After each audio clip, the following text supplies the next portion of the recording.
Bueno, buen día a todos. Gracias por estar ahí, por haber aceptado esta invitación un poco extraña a la manera de vivir la universidad en estos tiempos de pandemia. Esta es una nueva manera de compartir los intereses académicos que nos unen. Los tres somos parte de la Facultad de Filosofía y Humanidades de la Universidad Católica de Santa Fe. Y con ambos, en distintos momentos, entre los tres, en distintos momentos, estuvimos conversando acerca de lo que nos pasaba con lo que está pasando en relación a la educación, porque es lo que nos convoca actualmente en la universidad, en un tiempo tan particular como el de la cuarentena provocada por esta pandemia. Esto permítanme hacer como una especie de declaración de principios, pero para mí la verdad está en la realidad, no depende de nosotros, es eso que está fuera de nosotros, pero que es tan compleja que implica o que nos exige la multiplicidad de miradas y el estar atentos a la multiplicidad de miradas. Precisamente por eso, en estos últimos días, lo que me parecía es que esta realidad que se nos impone, que es el tener que educar ahora de esta manera, estaba reclamando miradas distintas. No es lo mismo lo que ve un especialista en comunicación a lo que ve un especialista en filosofía, a lo que ve un especialista en educación, y podríamos incorporar muchísimas otras miradas, pero hoy son estas las que nos convocan. Una palabra que a mí me provoca todo el tiempo es la palabra crisis. Creo que eso fue lo que me motivó que yo los invite a participar de este conversatorio. Es que estamos en un escenario completamente distinto en el que veníamos desarrollándonos y que pone en crisis nuestro hacer educativo. Y empiezo con la primera pregunta que le dirijo a Pablo. ¿No crees, Pablo, que esta situación que estamos atravesando puso en evidencia la poca capacidad o la baja capacidad que tenemos para resolver el desafío de enseñar en nuevos escenarios? Creo que esa cuestión que vos planteás de la formación previa, o por ahí se habla mucho en educación y tecnología el tema de las habilidades digitales. Hay muchos proyectos, o hubo históricamente muchos proyectos en torno a las competencias digitales, y ahora se está hablando un poco más de las habilidades digitales. ¿Cuáles son las habilidades que necesitamos para desarrollarnos en este mundo? Y bueno, dentro de esas habilidades aparecen las habilidades digitales. Creo que si hubiésemos estado sumamente preparados en habilidades digitales, la pandemia o cualquier suspensión de las clases presenciales no sería un caos, no sería un gran problema. La cuestión es que es algo absolutamente inesperado y transparenta también un poco la imposibilidad del sistema de no solo adaptarse rápidamente, sino justamente eso que vos decías, cómo enseñar, porque todas las herramientas que estamos usando ahora las podríamos usar en clases presenciales, en clases normales. Es decir, no es que se inventó Zoom ahora, o que se inventó Classroom ahora, o que ahora las empresas crean plataformas virtuales para ayudarte a contactar de manera virtual con tus alumnos. Eso tiene una historia muy larga, hace muchos años, y hay mucha gente que está pensando en cómo buscar la mejor manera de utilizar los mejores medios que tengamos en este momento. Sin embargo, bueno, o a pesar de que esto no es el estándar, es decir, no todos pueden acceder a este tipo de herramientas, las herramientas existen. Este momento en particular de la pandemia es un momento extraño, es un momento nuevo. Entonces también creo que en ese caso se conjuga, por un lado, una realidad muy cruel de repente, digamos, darnos cuenta que hay un montón de cosas que no sabemos manejar en el sistema educativo, digamos, y por otro, el momento en particular que hace que hasta el que tiene desarrolladas las mejores estrategias con herramientas digitales, hoy se vea tal vez abrumado, o tal vez esté sufriendo el momento, ¿sí? No lo esté disfrutando como en otros momentos. ¿sí? No es lo mismo decirle a un profesor, vamos a virtualizar tu clase, en un orden, o sea, el año pasado hubiésemos charlado, bueno, ¿cómo hacemos para virtualizar una clase? Bueno, aparecen un montón de otras discusiones. Ahora, en medio de una pandemia, con las noticias las 24 horas contando los muertos, creo que hay un montón de otros factores que hacen que se complejice mucho más este pasaje a lo virtual. Milagros, no, Sí, no dije al comienzo, perdón, no dije que eras la directora de la carrera de Ciencias de la Comunicación. Me faltó decir que estás a cargo de cátedras de periodismo electrónico y de medios digitales. Y desde ese perfil es donde, aprovechando ese perfil formativo y tu desempeño en habilidades formativas en esos órdenes, mi pregunta es, tomando lo que dice Pablo, si la dificultad que vos ves tiene que ver con que todavía no terminamos de asumir las posibilidades que nos ofrece la tecnología para comunicar, o si, vuelvo a la pregunta inicial, la crisis tiene que ver con otro tipo de dificultades, como las que señala Pablo en relación a la pandemia en sí misma. bueno, yo creo que, bueno, primero buen día y gracias por esta invitación. Siempre es muy interesante y nutritivo poder charlar con otros sobre lo que nos pasa y reflexionar juntos sobre algunos pensamientos que también tenemos un poco en soledad, así que gracias por este espacio, un poco de catarsis también, ¿por qué no? El aporte que puede hacer la comunicación creo que es muy importante, porque esto a nosotros ya nos pasó. Porque en muy poco tiempo los comunicadores tuvimos que aprender a hacer todo muy diferente. Acá, como dice Pablo, algunas herramientas que hoy estamos usando en la educación virtual ya existían, y ya algunos usuarios o algunos docentes tal vez las usaban.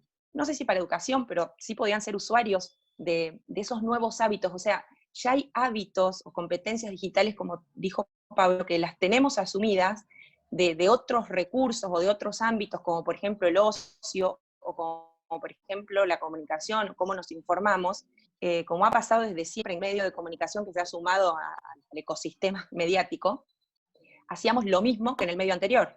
O sea, en radio, las primeras transmisiones de radio eran transmitir teatro o leer el periódico. Y en televisión pasó lo mismo. Lo primero que se hacía cuando los primeros telediarios eran leer las noticias que otros ya habían escrito para la prensa, ¿sí?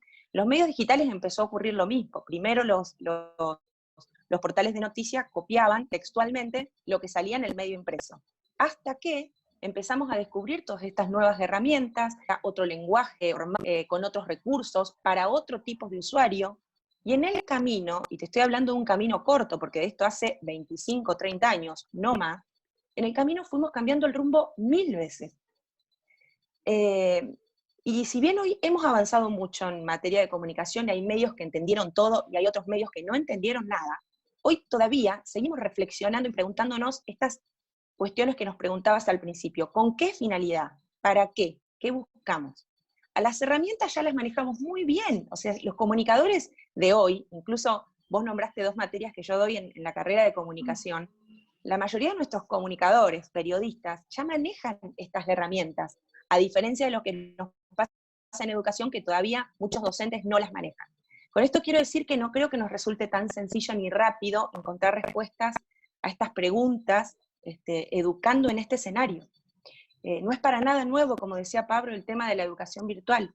Simplemente que hoy no es una elección, sino que parece ser más bien una obligación. En algún momento estamos siendo empujados, ¿no? Entonces nos toca ir pensando mientras vamos haciendo. Esta crisis que nos empujó en una semana, en 2 semanas, a tener que pensar de un modo nuevo, completamente nuevo, cómo encarábamos nuestras clases, de algún modo afectó la manera en que nos comunicamos entre nosotros.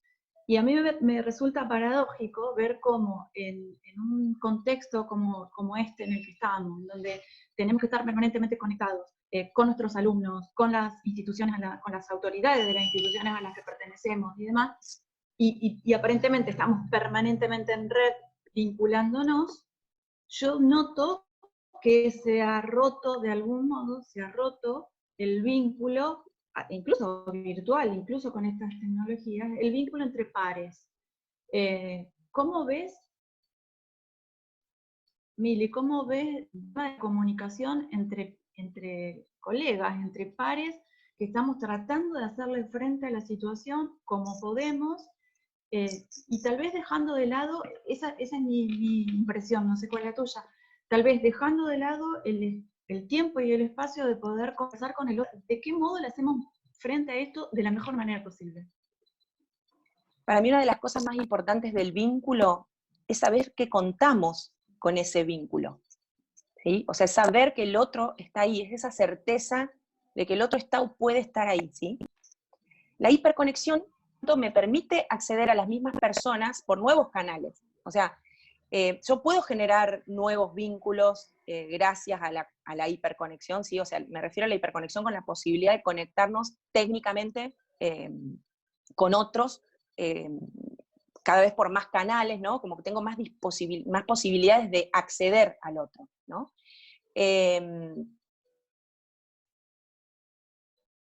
Pero sin la voluntad, el deseo, la intención, se vacía de sentido la conexión.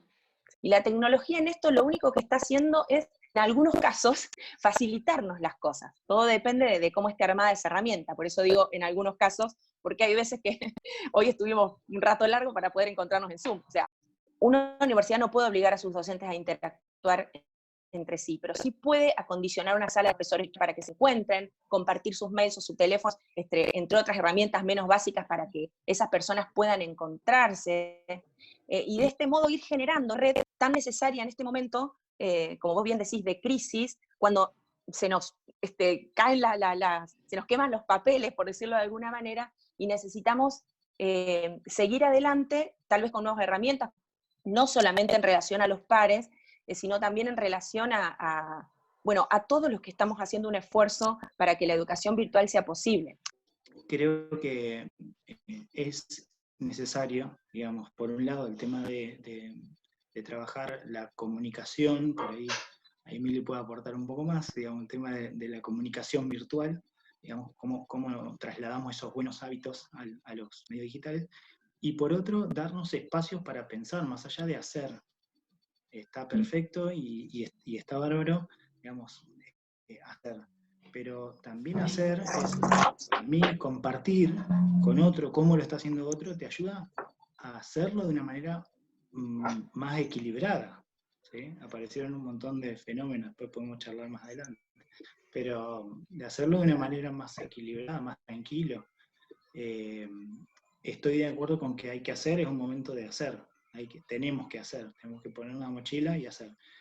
Pero también tenemos que pensar, también tenemos que decir, bueno, frenemos. ¿Sí? Es necesario que hoy le mande la tarea a los alumnos, es necesario que le mande tanta tarea a los alumnos. ¿Cuál es el objetivo de enviarle un arsenal de tarea a los alumnos? ¿Cuál es el objetivo de mandar un arsenal de tarea a un niño de 6 años? Es lo mismo que a un adulto que está en la universidad de 25. Entonces, bueno, creo que hay mucho para hablar. Sí, yo quería aportar a raíz de lo que dice Pablo de cómo hacemos para pasar a la virtualidad. Yo creo que, como él bien decía, hay hábitos que si no los tenías antes es imposible pasarlos. Entonces, si antes no teníamos el hábito de compartir entre docentes nuestras prácticas, nuestras experiencias para enriquecernos, para hacerlo mejor, en la virtualidad, o sea, si ese, como decía antes, si esa voluntad, ese deseo no fue trabajado, no fue generado, lo único que nos ofrece la tecnología es mayores herramientas para encontrarnos en cualquier otro tipo de situaciones. Pero me parece por eso tan importante que primero exista ese deseo y ese hábito de poder compartir lo que hacemos. En la universidad, en la facultad, Carmen, vos podés hablar cuánto tiempo hace que vienen organizando las jornadas para compartir producciones académicas y cuántos son los docentes que participan. Es mínimo el porcentaje en relación a la cantidad de docentes que tiene una universidad, y eso es solamente dentro de nuestro espacio, de nuestro espacio institucional. Imagínate en el resto de las universidades. Y el docente que ha tenido la posibilidad o que tiene ese compromiso o esa necesidad de compartir espacios de formación, de capacitación o o simplemente de difusión con otros pares, sabe que siempre son los menos. Entonces, esta frase que se viene usando a modo de eslogan casi, ¿no? En este momento de nos salvamos entre todos o nos ayudamos entre todos, me parece que ese es el sentimiento que tiene que primar, ¿no?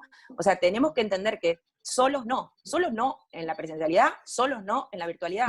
Parece que tiene que ver más con eso que con la tecnología en sí, ¿no? Y ahí hay otra, esto me lleva a pensar otra cuestión. El solos no también supone no solo el trabajar con pares docentes, sino con las familias. Creo que en esta obligación, en esta invitación a hacer entre todos y a salir entre todos, también tenemos que repensar la relación entre la escuela y la familia, entre el docente y los padres. Y eso me lleva a preguntar, porque entonces ahora la educación está en manos de nosotros, porque así debe ser. Y digo, es cierto que los padres somos los primeros educadores, pero no terminó resintiendo la relación escuela-familia, todo esto, al punto de que haya familias que digan, bueno, ahora me hago cargo yo de la educación de mis hijos, poniendo en riesgo las habilidades o competencias, como decíamos hoy y al principio, que los padres tenemos para hacerle frente a un proceso educativo.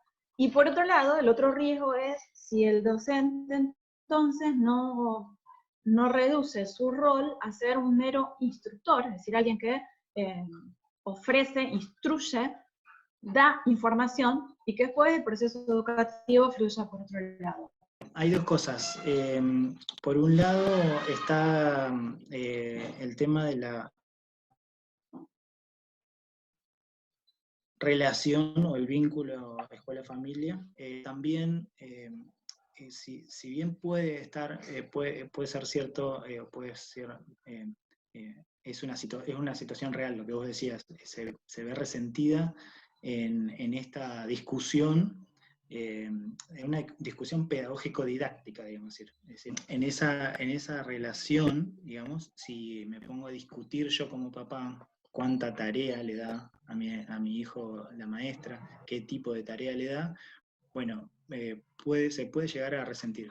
También está la otra cara, o la otra cara de esta moneda, y es que también hay una oportunidad para empezar un diálogo, que tal vez yo antes no lo tenía, o no tenía la posibilidad de tenerlo, y era estar codo a codo en lo más específico de la tarea educativa, como por ejemplo, yo tengo un hijo en primer grado que está aprendiendo a leer y escribir, y en ese proceso de lectoescritura,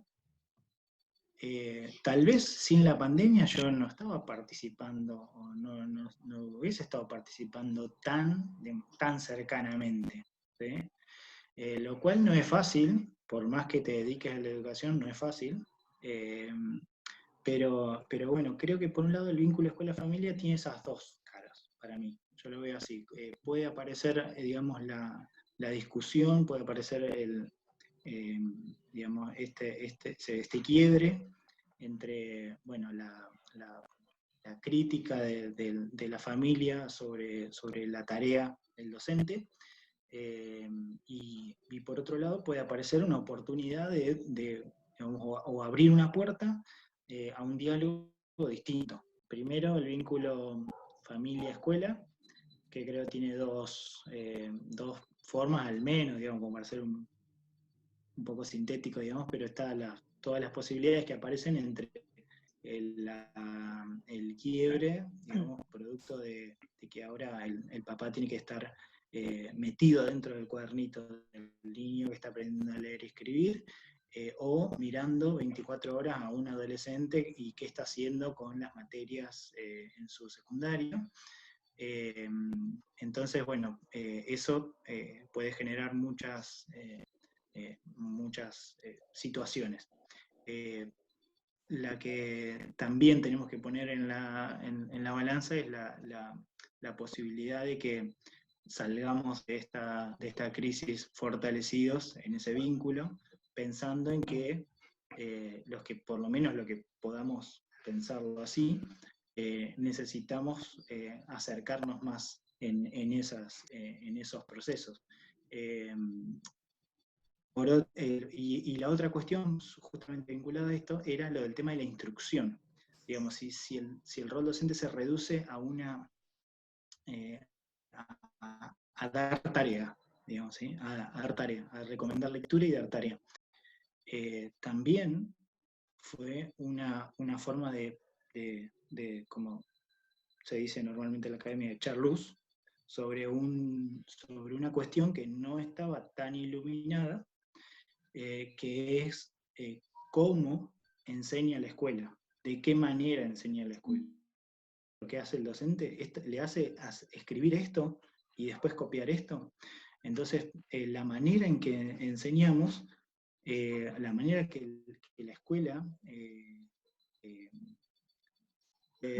la manera en que la escuela transmite el conocimiento, cómo se da esa transmisión de la cultura, cómo estamos enseñándoles a nuestros niños, a nuestros adolescentes, a nuestros universitarios, cómo le estamos acercando el conocimiento. Por ahí, no recuerdo quién, si Emilio o Carmen habían dicho este gusto, ¿cómo hacemos para virtualizar la motivación que da el docente? Creo que Carmen había sido, despertar la curiosidad por el conocimiento. ¿Sí? ¿Cómo despierto yo como docente la curiosidad por el conocimiento? Lo que en didáctica se habla de los disparadores, por ejemplo. Bueno, ¿cuáles son mis disparadores? Bueno, yo he visto muchas situaciones en estos días, ¿sí? Por ejemplo, desde una clase que se reduce a una instrucción, es decir, una clase que se traslada a una consigna de trabajo. Entonces eso genera muchas críticas, porque bueno, si esto es solamente, seguir este paso a paso es solamente lo que hace la escuela, bueno, la escuela está haciendo poco. Hasta otras situaciones donde los docentes pueden, o en la medida de lo posible, digamos, pudieron articular distintas herramientas para hacer algo distinto, ¿sí? Porque tal vez esa misma instrucción en la clase presencial tenía un sentido que descontextualizado lo pierde, ¿sí? Tal vez una consigna de trabajo en casa, con papá y mamá, o con la familia, o con quien le toque estar al alumno, no tiene el mismo sentido, ¿sí? Que en un contexto, con un grupo, en una institución, con un tiempo, con la explicación del docente, con todo eso que no se pudo virtualizar. Entonces, cierro la idea, la cuestión de la instrucción es un tema súper profundo, y que creo que es uno de los que va a quedar posterior o el tiempo post pandemia. Va a ser un tiempo de discusión sobre qué está haciendo la escuela, qué está haciendo la institución educativa. Sobre eso que dice Pablo, yo quería aportar y aprovechar este momento para hacer una reivindicación del saber y de la formación. No solamente de quien educa, sino de cualquier oficio, trabajo o profesión. Yo le trataba de explicar esto en un grupo de amigas y le decía, a mí me piden de un día para el otro que maneje un camión sin haber estudiado o practicado antes para eso, va a ser complicado, imposible que lo logre. Un camionero practica miles de horas para poder manejar un camión.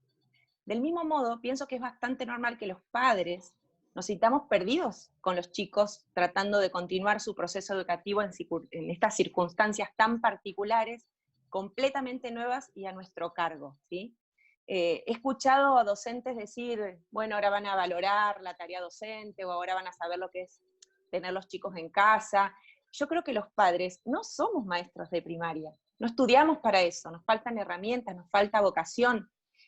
No cualquiera puede dar clase, como repito, como no cualquiera puede manejar un camión, o no cualquiera puede sacar una muela, o no cualquiera puede cocinar una torta sin haber aprendido a hacerlo antes, o sin haber hecho ese camino de prueba y de error necesario para llegar al objetivo, ¿no? Entonces, considerar que lo mismo que hace un docente en la escuela pueden hacerlo los padres en casa, bueno, entonces, como dice Pablo, nos llevaría a pensar, ¿cuál es el sentido de la escuela? ¿Para qué está la escuela? Entonces yo digo, por supuesto, termino mi idea, Por supuesto, los padres no podemos mirar para otro lado en nuestra situación, no podemos decir, listo, yo no estudié para dar clases, no le voy a dar clases a mis hijos, pero sí comparto con Carmen que más que nunca debemos trabajar juntos familia y escuela. Más que nunca, pensar estrategias compartidas, ideas, crear canales de comunicación padre-docente, más allá de las tareas, de los mails que nos llegan de la escuela con instrucciones, como venimos hablando. Otro espacio de comunicación.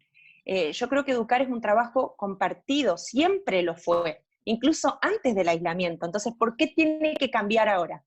O sea, si lo único que seguimos haciendo lo mismo en otros contextos, pero la responsabilidad sigue siendo compartida. Y me parece que tenemos que en este escenario estar más unidos que nunca. Todos estamos aprendiendo y me parece bastante lógico poner la confianza, como decía antes, en los que saben, en quienes saben, han estudiado, se han formado para ello. A veces creemos que cualquiera puede enseñar, y me parece que es muy importante reivindicar ese papel, reivindicar ese rol como el que aprendió a hacerlo, el que se preparó para hacerlo, y repito, crear los canales correspondientes, que estén al alcance, cada institución está innovando en esto. El otro día del colegio de mis hijos nos llegó una encuesta a través de un formulario para que los papás podamos expresar. Yo también necesitaba que la escuela me escuche y escuche cómo se me estaba sintiendo yo como mamá y cómo se estaban sintiendo mis hijos en este contexto. Entonces, me parece que cada institución tiene que abrir los canales, y en este caso la tecnología sumó y fue a favor, porque hicieron un formulario de Google, reciben todas las respuestas organizadas, que de otro modo es muy difícil decir, bueno, llámenme por teléfono, mándenme un mensaje o vengan a contarme cómo se están sintiendo. En este caso la tecnología fue un canal que ayudó a unir estas dos partes, o estas dos caras de la misma moneda, que son la familia y la escuela, ¿no?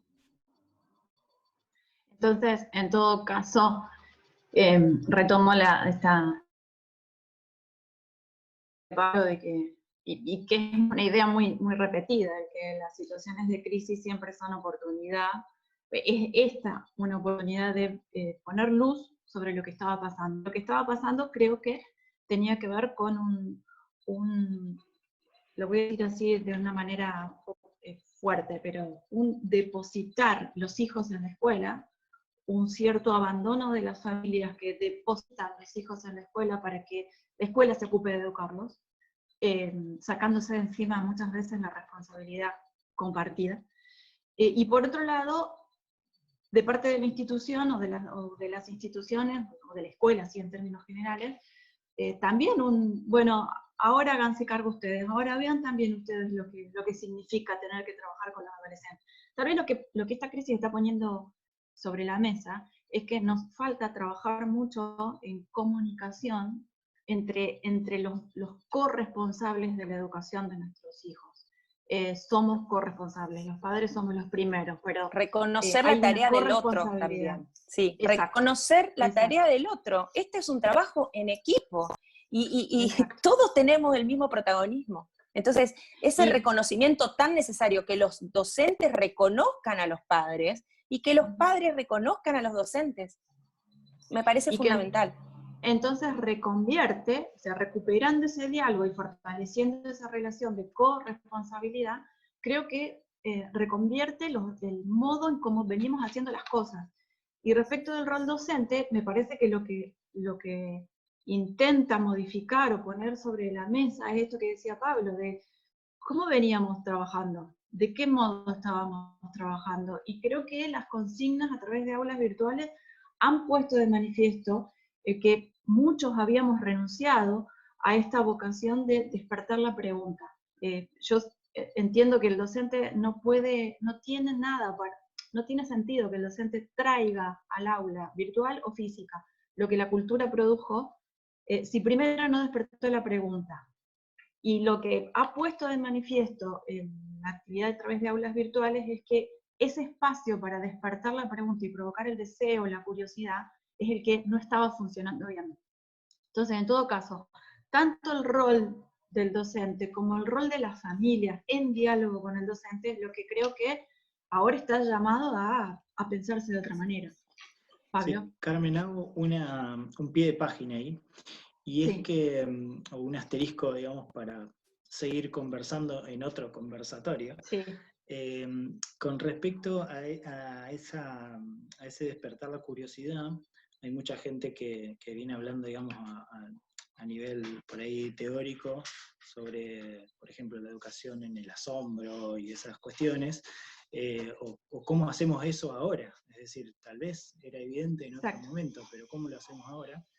Y me quedo pensando en qué medida, mi hipótesis es que ahí hay una de las cuestiones más importantes a discutir en la pospandemia, en qué medida las habilidades que tenemos para despertar esa curiosidad están solamente restringidas a las cuestiones presenciales cara a cara o en un aula, y le agregaría, porque eso es evidente, digamos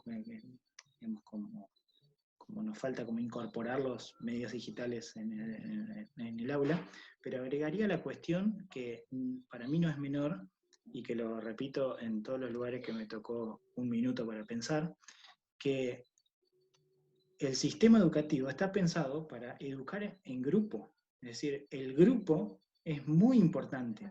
Estar sentado en un aula con 25 compañeros es la base del sistema. ¿Sí? La base del sistema, lo que le descoloca a un docente universitario es tener 2 alumnos, o tener 1. ¿Sí? Menciono el caso de filosofía, por ejemplo, puede haber un alumno, o 2, o 10. ¿Sí? Tengo clases yo donde tengo 10 alumnos, o 5 alumnos, y no es lo mismo a tener 30. El sistema está pensado para que vos tengas 30 alumnos, y ahí tenés la cosa fácil, digamos. Ahí, si vos tenés 25 alumnos, si tenés 50, no. Si tenés 70, tampoco, digamos. Ya tenés que tener otras habilidades. Pero para un grupo de 25 adolescentes, o 25 niños, o 20 pequeños de primaria, el sistema te facilita todo. Ahora, si vos intentás hacer eso, que el docente lo hacía de manera presencial, con un grupo, todos separados en sus casas, frente a pantallas y con el padre al lado, me parece que sería otro conversatorio. Es otro modelo. Lo que más se le puede acercar a eso, y hay algunos españoles por ahí muy interesantes para ver, hay un movimiento en la Argentina también muy importante y muy fuerte, que piensan mucho la cuestión del homeschooling, de cómo enseñamos deliberadamente en casa, que esa podría ser otra cola del post-pandemia. Digamos, habrá padres, habrá familias que digan, bueno, yo esto lo quiero seguir haciendo, no quiero que vaya más a la escuela, le quiero enseñar yo. O que vaya, pero bueno, para socializar, para estar con los compañeritos, pero yo voy a asumir la formación, digamos, en disciplinas. Voy a agarrar los espacios curriculares, a ver qué es lo que dice el ministerio que hay que enseñar, y lo voy a hacer yo. Creo que hay una variedad de situaciones ahí, y la gente del movimiento de homeschooling, de la gente que deliberadamente no envía a sus hijos a la escuela porque les parece que es mejor la educación en casa, creo que tiene una palabra o una voz hoy que necesitamos escuchar. Son sistemas distintos, pero necesitamos aprender. Sí, yo creo que estas virtudes de las que vos hablás en el docente, ¿no? De despertar curiosidades, provocar preguntas, acompañar en el proceso de descubrimiento, que ya es una habilidad que el docente tiene en la presencialidad, yo creo que requiere de mucha práctica y astucia poder llevarlas a la virtualidad, pero que es muy posible hacer, porque una de las características básicas que tienen los medios digitales es la interactividad. O sea, esta propiedad que permite a los usuarios interactuar con los contenidos, o con quien los crea, o con otros usuarios por el mismo canal técnico, incluso al mismo tiempo, aunque estén en lugares diferentes, y para lograr resultados completamente personales y originales. Entonces también nos permite esta posibilidad de que en comunicación le decimos el usuario, ¿no? Pero se involucre de otro modo, y existe la capacidad técnica para que el docente lo pueda lograr, para que el alumno se meta en su clase. Entonces, esto que vos decís que muchos docentes ya saben hacer en el aula, las condiciones técnicas están dadas para que también puedan hacerlo en la virtualidad. Lo que pasa es que creo que depende de nosotros, porque, a ver, otra cosa para remarcar, seguimos siendo las mismas personas, o sea, seguimos siendo el mismo docente en otro escenario, pero somos lo mismo, o sea, aquellas capacidades que en la presencialidad no sabemos o no podemos o nos cuesta expresar o desarrollar, más difícil va a ser que lo podamos lograr en la virtualidad. ¿Me explico? Pero las condiciones técnicas para interactuar con el otro me parece que están dadas. Es una cuestión de saber usarlas y aprovecharlas. Hago otro pie de página para ir cerrando y dejar otro tema que a mí me parece interesante para otro conversatorio, y es que si bien están todas esas posibilidades técnicas, y yo creo que es algo que tenemos que explorar, estoy totalmente de acuerdo con Mili en eso, pero también la virtualidad y la posibilidad de encontrarnos de manera virtual, yo creo que no se puede descontextualizar. Es decir, yo no puedo hablar de enseñanza y aprendizaje hoy, en pandemia o post-pandemia, con tecnología descontextualizada. Es decir, por ejemplo, básicamente, ¿para qué edad estoy hablando? Es decir, yo creo que una clase universitaria en condiciones más o menos, digamos, favorables, se puede trasladar sin muchos problemas. Por ejemplo, vi una experiencia este fin de semana de un equipo de acompañamiento en proceso de tesis, equipo de profes que tienen tesistas, que hicieron como una maratón de las 8 de la mañana a las 6 de la tarde, iban haciendo postas, cambiaban los equipos, entraban los alumnos, entraban de a dos a la sala, las docentes se iban reemplazando, y bueno, así como hubiesen tenido una jornada de supervisión de tesis, la tuvieron online. Fantástico, me parece fantástico. Ahora, no encontré una experiencia todavía que pueda referir para decir, mira, esto podría funcionar en el nivel inicial, con chicos de 5 años. ¿Sí? Entonces, hay cosas muy interesantes, hay cosas muy lindas. En el colegio donde yo trabajo como asesor, en el Colegio Inmaculada en Santa Fe, los docentes, por ejemplo, se pusieron, que no todo el mundo lo hizo, digamos, pero ellos se pusieron al hombro la cuestión, se pusieron al hombro la situación haciendo esto, grabando algunos mensajes, pensando en que los chicos estaban en la casa y hablándoles a ellos, en vez de darle la consigna al papá, explicaban como que le estaban explicando a ellos y le decía, bueno, ahora vamos a hacer esto con papá, o vamos a hacer esto con mamá. O los profes de educación física se filmaban entre ellos haciendo el rol adelante y decían, mira, tenés que hacer así, decirle a papá, pedirle ayuda para que te empuje de acá, para que te tenga, poner una colchoneta. Digamos,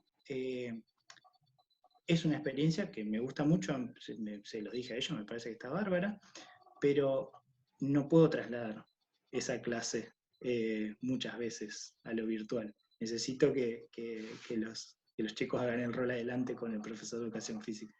Así que bueno, eso era nada más un pie de página para decir, primero tenemos que decidirnos sobre qué nivel vamos a hablar, y el otro contexto, digamos, el contexto sociocultural, el contexto social, ¿sí? También hay muchísimas situaciones. Ahí, por ejemplo, agregando a lo que decía Mili, los medios están, pero dependo mucho de los dispositivos. Entonces, en tanto y en cuanto mis alumnos tengan buenos dispositivos y buenas conexiones a internet, puedo hacer un montón de cosas. La experiencia del taller de tesis a distancia, 10 horas seguidas, si se cortaba el alumno se podía hacer, y si se corta el alumno en la universidad sí se puede seguir haciendo durante el día. Entonces, bueno, creo que hay un montón de cosas para hablar, y bueno, estoy hablando mucho, discúlpenme. Creo que, no, creo que el efecto aislamiento provoca más todavía el deseo de hablar. Me parece que, como para ir cerrando este primer ejercicio de encuentro y de conversación entre nosotros, lo que está claro es que lo que nos estamos atravesando ahora es una coyuntura, que esto es una situación inesperada, que nos obligó a pensar en formas nuevas de hacer lo que veníamos haciendo siempre. Ahora, esperamos todos que esta situación sea solo eso, una coyuntura, y que en breve podamos volver a hacer lo que nos gusta hacer en el encuentro cara a cara, presencial, con nuestros alumnos. Para finalizar, pero no para cerrar, porque como decía Pablo, empiezan a aparecer un montón de cuestiones que me parece que siguen siendo, o que son más urgentes todavía para que sigamos conversando, y esto será el primer ejercicio y vendrán otros más. Digo, pero para finalizar este primer encuentro, ¿ustedes creen que volveremos, con la esperanza de volver pronto, ¿no? ¿Volveremos siendo los mismos? ¿Volveremos al aula? ¿Volveremos a estar parados frente a nuestros alumnos? ¿Volveremos a ser y a hacer lo mismo como docentes después de esto? Ojalá que haya cosas que nunca cambien. Las esencias que como docentes nos definen, espero que ni una pandemia, ni un virus, ni una cuarentena, ni una inundación, como también hemos pasado, las puedan corromper nunca, ¿no? Así que creo que tu pregunta no es para responder con un sí o no, sino que creo que ojalá que haya cosas que no cambien, y ojalá también que podamos salir de esta situación fortalecidos, más convencidos de nuestras certezas y buscando la respuesta a nuestras dudas y a estas preguntas que hemos planteado en este conversatorio y que siguen flotando constantemente. A ver, los que llevamos mucho tiempo en la docencia, todos los años cambiamos el programa, básicamente, todos los años cambiamos nuestras actividades, nos preguntamos si nuestros alumnos se están enganchando bien, si estamos cumpliendo con los objetivos. Entonces, constantemente vamos renovando nuestras prácticas o esas apuestas, ¿no?, que hacemos como docentes. Y estoy hablando de una práctica que es personal, una conversación con uno mismo. Entonces, ojalá que salgamos fortalecidos y, como decía, tratando de hacer cada vez mejor lo que nos toca hacer, con las herramientas y los recursos que tenemos, que tal vez ahora sean más, porque este tiempo nos dio la posibilidad, este nuevo escenario, de conocer otros recursos que pueden ayudarme, como decía Pablo al principio, también en la presencialidad. Personalmente desearía eso, poder preguntarme en el futuro qué aprendí, me imagino acá, no sé, un año o fin de año, Navidad, preguntándome qué aprendí y qué puedo cambiar para mejorar mis prácticas docentes de aquí en adelante, ¿no? Y ojalá que nuestros alumnos, nuestros hijos, en la medida de lo posible, también puedan hacerse esa pregunta. Bueno, atravesé esta situación, ¿cómo salí? ¿Qué me quedó? ¿Cómo sigo? Pablo. Bueno, yo pienso para finalizar en torno a tu pregunta, Carmen, que yo estoy pensando esto hace varios días en el medio de la vorágine y hasta ahora mi idea es que va a quedar mucho, o sea, va a haber mucho, yo confío en que no va a pasar como si no pasó nada, digamos, no va a pasar sin pena ni gloria este aislamiento social, digamos, ese podría ser otro conversatorio, todo lo que implica el aislamiento social, ¿no?, con otros profesionales de otra disciplina, el aislamiento social. Pero yo creo que va a quedar muchísimo del aislamiento social en materia educativa. Va a haber repercusiones de todo tipo. Digamos, no me imagino la cantidad de años que se van a escribir cosas sobre el aislamiento social. Es decir, eso nos va a movilizar seguro, y va a haber, para mí va a haber muchísimos cambios en las escuelas. Pero ¿cuál es la salvedad? A nivel persona, creo que las personas son las que se conmueven con la situación y las personas son las que van a trasladar o se van a llevar, van a salir fortalecidas de la crisis y van a llevar a sus prácticas cosas nuevas o instituciones que se van a replantear un montón de cosas o no sé, prácticas que se van a ver modificadas. Bueno, creo que las personas salen movilizadas, pero también creo que el sistema no se va a movilizar, el sistema se va a aferrar, el sistema va a continuar siendo el mismo sistema pre-pandemia, post-pandemia va a ser la misma escuela, solamente creo yo, va a estar en las personas poder forzar un poquito el sistema, empezar a mover el sistema, empezar a cambiar algunos engranajes del sistema. Creo que esa es mi conclusión. Me da mucha esperanza que cierres con esto, porque en definitiva esa es la única puerta, o es una de las puertas más importantes y esperanzadoras que tenemos los seres humanos, que no quedarnos entrampados en la expresión de que lo que el sistema nos permite o lo que el sistema no nos permite, y tener en cuenta que todos los cambios son posibles cuando uno está decidido a hacerlos. Así que creo que si estamos obligados a atravesar esta circunstancia, no puede ser para que nada cambie, como decía Mili, fortaleciendo aquello por lo que no estamos convencidos y aquello a lo que nos consagramos, pero algunas cosas tienen que cambiar. Y va a depender pura y exclusivamente de cada uno de nosotros. Mili habilitó su micrófono, no sé si quiere decir algo más, si no yo ya cierro. No, era solo saludarlos. Yo les agradezco mucho el rato, por la invitación.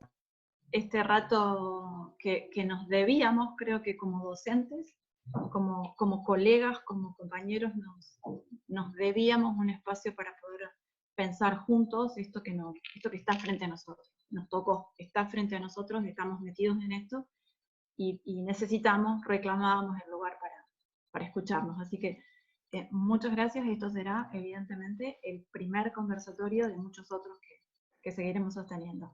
Y gracias a los amigos